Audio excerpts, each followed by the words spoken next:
University of Cambridge statistician Professor Sir David Spiegelhalter is here. Welcome back, Sir David. Hi, good to be here. Do you have any newspapers? When they arrived 5 minutes ago. And laughing along at your misfortune is the philanthropist and Phones for You founder, John Caudwell. Welcome, John. Good morning. Pleasure to be here. Lovely to see you. And political correspondent at Yahoo News UK is the journalist Nadine Batchelor-Hunt. Good morning. Thank you very much for coming. David, you're out there at home today. So can you tell us about marriages from the Sunday Times, why couples who meet online are 6 times more likely to get divorced? Yes, Sunday and the Mail on Sunday covered this, and it was based on a survey, and that immediately raises my suspicions as a statistician. I think, oh God, there's going to be one of these real rubbish surveys. But journalists are quite good at weeding those out, and this is from the Marriage Foundation. Click through to the website. It's really not too bad, and they've done a proper statistical analysis.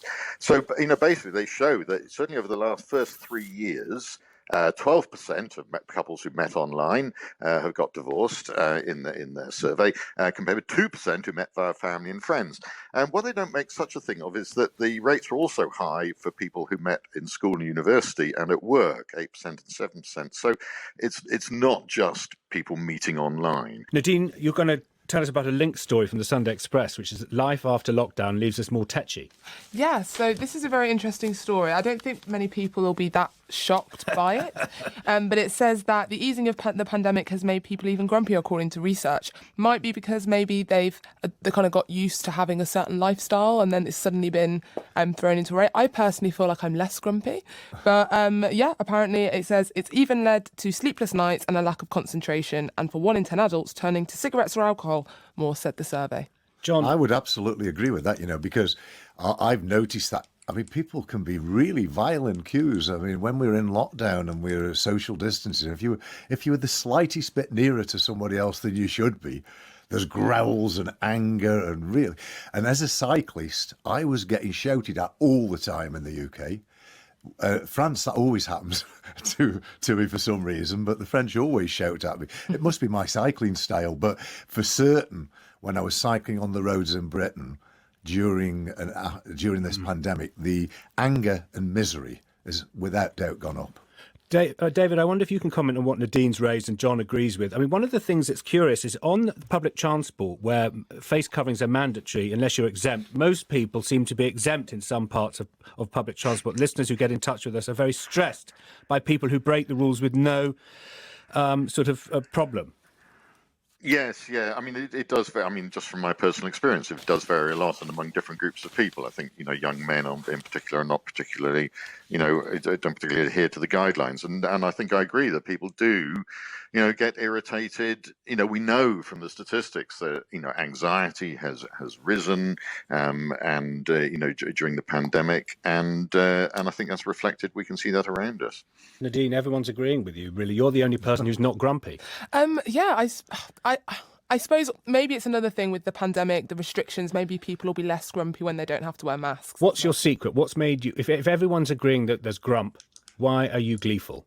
Because I was in shielding for the best part of a year with my mom because she was high risk and I moved back home. So I quite literally didn't see anybody other than my mom for about a year. So perhaps that's why I'm maybe less grumpy, because being outside feels like a bit of a luxury still at the moment. And you still love seeing your mum, of course. Yes, I do. Just to you listening, Mrs. Batchelor-Hunt. John, it's your turn to pick a new subject, anything you like. I think we gave you a newspaper. Oh, well, I did have a newspaper. I was very lucky compared to David, yes.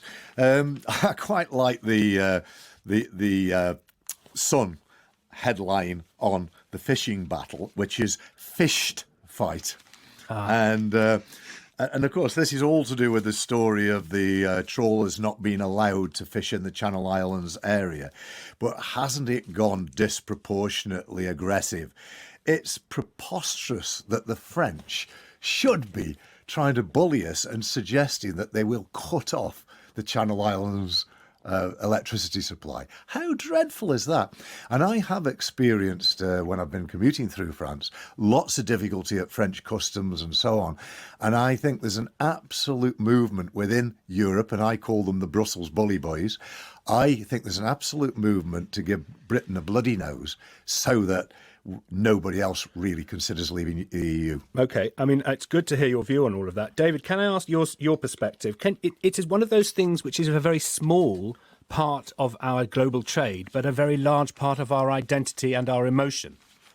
Yeah, we know that the fishing, issues, the negotiations over Brexit and afterwards they raise a lot of attention, given that this is, a tiny bit of our actual industry. But it's a strong identity, a strong sense of identity for us. Okay, let's turn it on. Keep going, David, with a new subject from the Mail. Oh yeah.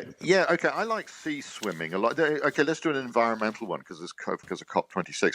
I like sea swimming, and I'm interested that both the Sunday People and the Mail on Sunday have talked about sewage in the seas. I mean, interesting, the Sunday People should pick on this, identifying that the water companies have been dumping a lot of sewage and yet taking on debt to pay £17 billion in dividends over the last 12 years. Mail on Sunday, Isabel Oakeshott, down to the Isle of Wight, says, the Southern Water, they've been, and I always like comparisons. So she says they were fined £90 million for dumping enough raw sewage to fill 7,500 Olympic-sized swimming pools. It's quite difficult to judge. That does sound quite a lot. Well, it would certainly be a new sport if that was the case. Exactly. Nadine, do you like swimming in the open? Are you surprised by how much we dump sewage into rivers, seas and everywhere else that we possibly can, it seems? I only like swimming in pools. I kind of get freaked out by swimming in the sea or swimming in rivers because you don't know what's in there with you. Well, we do now. I wish we didn't. I think that it's not a huge shock about the sewage being dumped if we're not regulating water companies properly and we're not keeping an eye on what they're doing. At the same time, I think it should always be shocking that you may be swimming with faeces. So I'm just hoping that changes. John, you're a cyclist. Are you also a swimmer? I don't swim very well. I sink very well, and I've nearly drowned a couple of times at sea. So I think the thought of faeces floating around in the sea is going to put me off even more. David, is it putting you off? There's a lot more focus on this problem, and of course the government got into trouble with its own backbenchers in trying to regulate this area. Are you going to swim less because of this highlighted sewage release? No. I'm sure it does me more good than any risk that I face. But I would much prefer that it was as clean as possible. And although they didn't pass the thing saying there's a legal duty on water companies, the government's done a small U-turn and says they're supposed to show a reduction in sewage overspills over the next 5 years. But it still sounds like they're really getting away with it. And just a brief trivial question: when you swim outside, do you wear a wetsuit or any kind of device? Any kind of clothing? I try not to. Up to October, I won't. Okay. Beyond that, I start getting a little bit weedy. It's good to have that nailed down. John Caudwell, we're going to turn to Rishi Sunak. I should mention, you're going to take us to the Mail on Sunday. We should congratulate that paper. It's been honoured, it says in its own words, as Sunday Newspaper of the Year. So you're quoting from it now. What is it about Rishi Sunak on page 17? Well, the headline is that it's all about me. And what's very interesting is that when he's put forward policies on fuel duty and spirits, and the duty on spirits, and he's put it through to his colleagues, which is then got the Conservative Party emblem on there, their logo. When he's then presented it to the public, it says Rishi Sunak, Chancellor. Yes. So that's quite intriguing. But what to me is even more intriguing is that given that alcohol is one of the most toxic drugs on the planet, that we're freezing alcohol. And the point there, I think, is, there's no argument for freezing the duty on alcohol other than a populist vote-catching strategy. Right. I'm just going to rip this page out. Nadine, let me pass this to you in a COVID-safe way. Just have a look at what John's... just describe for us what you can see there. There's two clear photographs. One says the Conservatives, but then the same message says what? It says, it's got a little signature saying Rishi Sunak, Chancellor.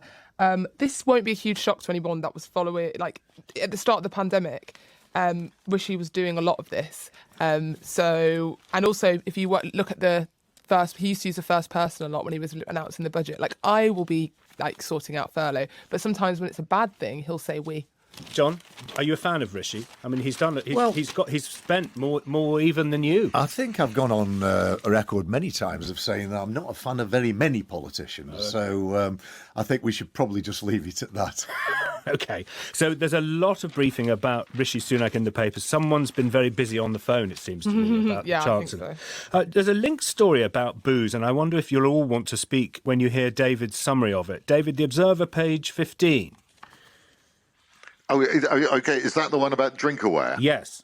Oh yes, yeah. No, I'm interested. This is interesting because that the Drinkaware is a charity actually sponsored by the drinks industry, and they've had an app for years in which you can put in how much you drink and it monitors it and so on, and it tells you if you're up to date, risky levels and this sort of thing. And then they brought out this nightmare when you got an app and a new version comes out. Anyway, this new version came out and wiped everyone's histories. So people are really up in arms and cross about this, and it's interesting. They sort of making some excuses, but I'm not quite sure what the point was of deleting actually what made the app so valuable. Do you feel that recording what you drink is a very good first start, John and David? You first, David. It probably is. I don't do it. Whether I should or not is another matter. That laugh suggests yes, John. I used to drink a lot too much. Did you? Well, I wasn't an alcoholic, not a raging one anyway. No, I wasn't an alcoholic, but I think you've got to keep alcohol within reasonable limits because it is very damaging. I don't keep track of my alcohol consumption, which I think if I had at university, perhaps someone may have staged an intervention, because I think you do drink a lot at university. But no, I don't keep track of my alcohol content. I don't drink that much anymore, though. I did at uni, though. OK, it's interesting. David's pointing out a data linked to the lifestyle. That's in The Observer if you want more to read about it. You're listening to the News Review on BH with David Spiegelhalter and Nadine Batchelor-Hunt and John Caudwell. Nadine, the NHS dentistry crisis in the Sunday Express. Yeah, this is really quite disturbing. Again, I think everyone knows the NHS is under a lot of pressure on all fronts. But this is basically talking about how there's, at some point 3-year waits. Talks about people pulling out their own teeth because of waiting lists. Talks about missing oral cancer diagnoses, and some in the industry even worry that the government may have a hidden agenda to drive dentistry out the NHS, because obviously we have to pay for checkups and fillings and stuff. So yeah, this is quite disturbing, and looks like we might have a kind of generation of people with really bad teeth if this isn't dealt with. That's from the Sunday Express, an issue that we've been reading about for quite some time during lockdown, because dentists were closed for a large part of it as well, weren't they? John, let's change the subject to you where we began, really, the news at least this morning. The world's moment of truth from the Mail on Sunday, Cop26. Yeah, the bit that amuses me about that is that, the Conservative Party have just announced a freezing on fuel duty. And how on earth could we freeze duty on fossil fuels and then attend COP26? It's such an irony. It's unbelievable to me. What are you doing in your own life, John? Well, I try and do a lot, but of course I am a high consumer. But I've got LED lights everywhere. I've got my cycle, where I cycle everywhere I possibly can. But that's a sort of a hobby as well as environmentally. I've got ground source heat pumps. I do whatever I can, but I'm not going to hide the fact that I am a very high energy user. I'm not a judge. I'm just asking. We're all being asked to reflect. David, what have you changed in your life? You're a data guru.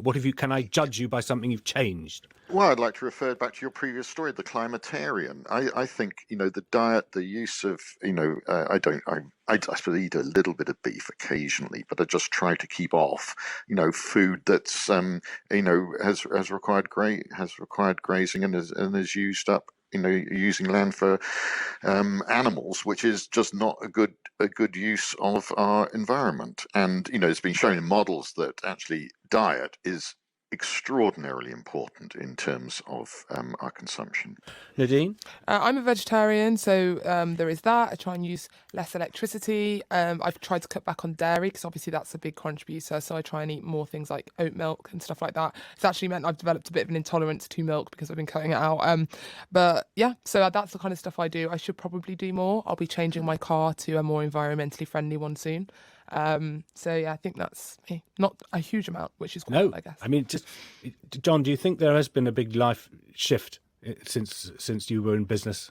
Yes, but nowhere near enough. I mean, nowhere near enough. Our health is heading for devastating consequences because of diet, and the government should do more to discourage people and educate people in positive dietary ways, and they don't.